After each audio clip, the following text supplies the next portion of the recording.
Di tengah pemberlakuan pembatasan kegiatan masyarakat selama pandemi COVID-19, tren urban farming atau bercocok tanam semakin meningkat. Namun masyarakat tahu tidak ya bahwa Jakarta memiliki lahan percontohan urban farming? Yuk kita cari tahu. Konsep urban farming kini berperan penting bagi masyarakat perkotaan, khususnya selama pandemi COVID-19 yang mengharuskan kita tetap produktif meski di rumah saja.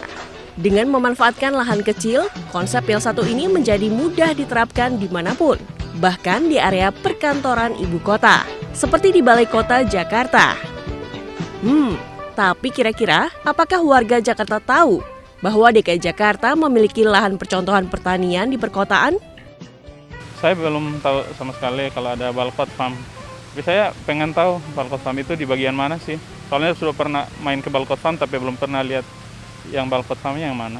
Saya pernah ya waktu itu berkunjung ke Balkot Farm pada saat ada pameran, kebetulan ada pameran di dekat Balkot Farm tuh di depannya. Saya juga pertama nggak tahu sih Mbak, coba pas saya lihat-lihat bagus juga nih, ternyata di situ Balkot Farm itu pertanian kecil tapi luar biasa di situ.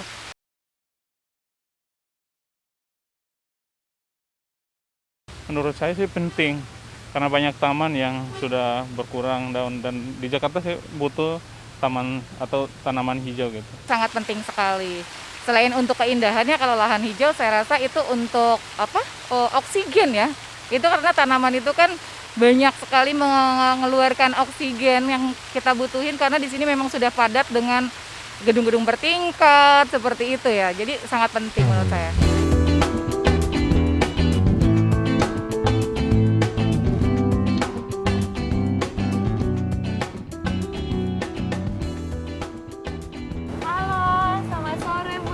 Hai Mariska. Iya Ibu, kebetulan nih cuacanya lagi sejuk banget, terus aku jalan-jalan ke Balai Kota dan ketemu sama Balkot Farm ini. Lantas Bu Eli sendiri bisa menceritakan nggak gimana sih awalnya bisa ada Balkot Farm di sini Ibu? Ini kunjungan pertama Mariska kan? Iya banget. Ya, jadi Balkot Farm ini sesungguhnya didirikan pada tahun 2019.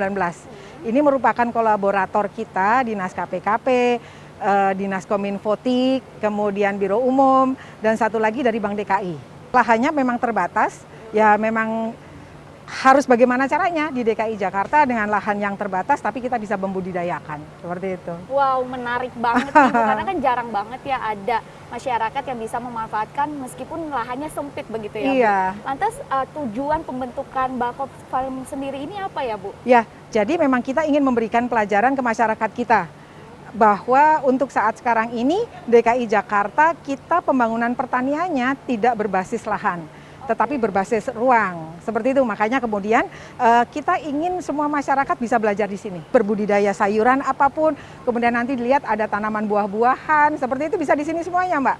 Selain di Balai Kota DKI Jakarta, ada nggak sih lahan hijau produktif di tempat lainnya? Jadi setelah tahun 2019 itu diresmikan oleh Pak Gubernur, Balkot Farm seperti ini, program ini diduplikasi ke 5 wilayah. Jadi nanti kalau Mbak Rizka punya waktu ke kantor-kantor wali kota, itu ada yang namanya Balkot Farm. Kalau di sini namanya Balkot Farm, itu Balai Kota Farm. Nanti kalau di wali kota ada yang namanya Balkot Farm JP, Balkot Farm JB, sesuai dengan wilayahnya. Itu yang untuk pemerintah. Ada lagi yang menariknya, masyarakat DKI itu ternyata sangat respon dengan program-program urban farming ini. Sehingga nanti kapan-kapan Mbak Rizka saya ajak lahan-lahan tidur kita itu dimanfaatkan oleh mereka untuk berbudidaya pertanian. Wow. Kemudian ada lagi yang lebih seru lagi, ada yang namanya ruang ketiga. Itu di kantor Dinas CKTRP lantai 2, itu digunakan bagaimana caranya kalau pegawainya gitu lagi capek, lelah bekerja, bisa menikmati seperti ini. Tapi ada di lantai 2. Oh iya, berarti bisa buat refreshing ya Ibu. Betul. Jadi kalau secara angka, saya punya angka saat sekarang ini by name by address itu 18.700 sekian. Wow. penggiat urban farming. Nah, itu ternyata naik. Dari tahun 2019 ke 2020 pada saat pandemi, kesukaan masyarakat kita untuk berkebun itu ternyata naik. Wah, berarti antusias masyarakat sudah cukup tinggi Iya. terhadap urban farming ini Iya, ya, iya Ibu? betul. Tinggal kami Oke. selaku Pemprov bagaimana mensupport mereka, semangat mereka itu saja. Oke, baik Bu Eli. Ini aku lihat kan di sini banyak banget nih ya jenis Iya. tanamannya. Aku boleh keliling lihat-lihat nggak sih Bu? Ada Ayo, tanaman apa aja di sini?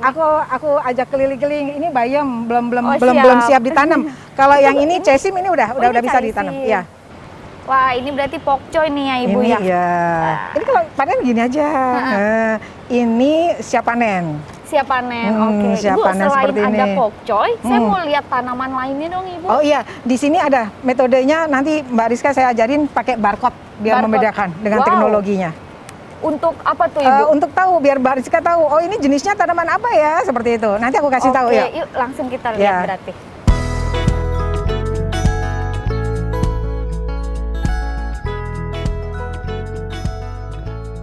QR barcode berfungsi memudahkan pengunjung untuk mengetahui berbagai jenis tanaman yang ada di Balkot Farm.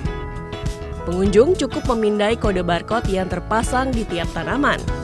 Setelah pemindaian berhasil, akan muncul rangkaian situs web atau URL. Setelah diklik, URL tersebut akan menunjukkan informasi mengenai jenis tanaman, lokasi tanaman, hingga kadar pH yang terkandung pada tanaman tersebut. Ini ada data apa aja Ibu sebenarnya yang ada di link Balkot Farm Barcode ini? tadi ya. Tadi kan kita lihat tuh Mbak Rizka, tadi ada yang namanya jenis tanamannya seperti Iya. itu. Kemudian yang terakhir adalah pH. Oke. Nah, pH-nya itu kita update setiap hari. Oh, oke. Biar apa? Biar cepat diketahui tanaman-tanaman ini kekurangan apa. Kemudian kita lakukan treatment. Oh, berarti kalau misalkan kadar pH-nya rendah bisa diapain Iya, gitu ya? ada Oh. perlakuan-perlakuannya. Oke. Kayak Ibu ini aku lihat di sana juga ada kegiatan lain ya? Iya. Di sana nanti kita lihat ya, itu ada ibu-ibu seperti itu, anggota di sini yang sedang menyemai. Ayo, monggo, Oh, sekali oke, silakan. baik. Halo, selamat sore. Selamat Bu sore, Latifah. iya, salam Ibu ini kenal. lagi ada kegiatan apa? Iya, hari ini di Balkot Farm itu setiap kegiatan ibu-ibu ya seperti biasa menanam, menyemai, menanam, memindahkan dan panen, begitu. Oke, ada 4 tahap berarti Ada 4 ya, tahap gitu. Kebetulan ini ada yang mau dipanen, jadinya kita harus Menyemai. semai lagi gitu, buat isi. Nah, semayan sudah siap untuk mengisi yang kosong. Tapi untuk mengisi yang rumah bibit yang kosong, kita harus semai kembali nih. Jadi rumah bibit juga tetap penuh, gitu. Yang panen tetap dipanen, yang yang kosong kita siap kembali isi begitu. Oke, baik. Nih, Berarti ini berproses terus. seperti Jadi itu ya? tidak ada sempat kosong, jadi continue. Lantas ini manfaat apa saja yang sudah Ibu dapatkan? Yang pertama silaturahmi ya, silaturahmi dengan teman-teman semua penggiat di 5 wilayah ya. Mereka beda-beda ya perlakuan pertaniannya, dan kita dapat ilmu dari mereka. Tuh, ada yang pengatasan hama gitu yang tadinya kita nggak tahu, jadi kita jadi tahu gitu. Saling berbagi informasi dan berbagi ilmu tentang pertanian gitu.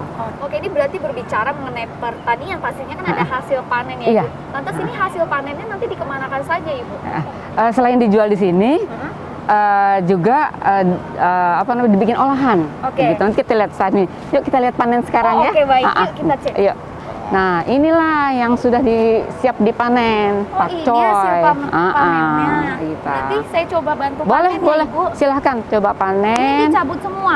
Dicabut semuanya, Sama ininya? netpotnya. Iya, bawa. Oke. Bawa. 2 atau 3. Oke, lalu ini Boleh, biasanya siap. habis panen begini dikemanakan? Ah, kita bikin selain dijual dalam keadaan segar begini, dan kita juga bisa bikin namanya smoothies pakcoy. Wow, Rasanya seperti jus alpukat.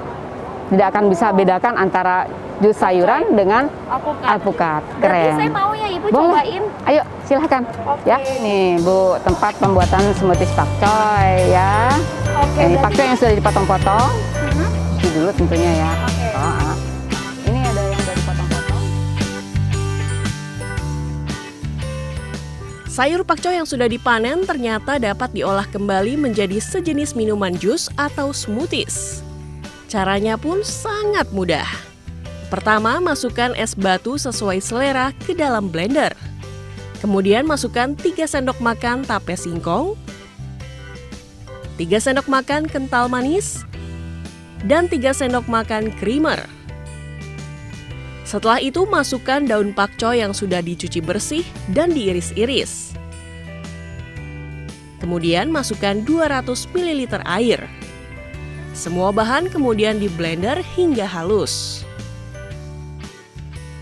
Nah, smoothies pakcoy kini siap dihidangkan. Silahkan dicoba. Oke, berarti saya coba ya Ibu. Gimana coba rasanya? Nah, pemirsa, ini dia smoothie pakcoy. Saya cobain ya.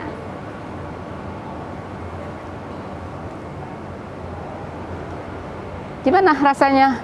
Kayak alpukat. Nah, ya, Ini sayur ya? sayur, sayuran sawi pakcoy. Enak pemirsa. Sampai habis. Saya boleh minta lagi, Bu? Boleh dong.